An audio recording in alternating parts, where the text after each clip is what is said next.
Tak peduli siang ataupun malam hari, militer Rusia terus bekerja sepanjang waktu untuk merugikan pasukan lawannya, Angkatan Bersenjata Ukraina.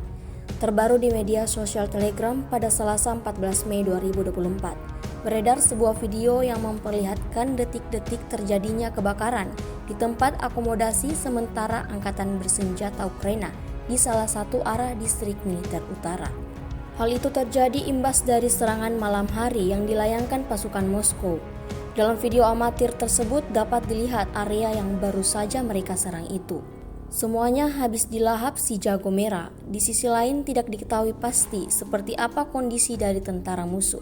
Sejak video ini beredar, beragam komentar dituliskan warganet.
Download Tribun X sekarang, menghadirkan lokal menjadi Indonesia.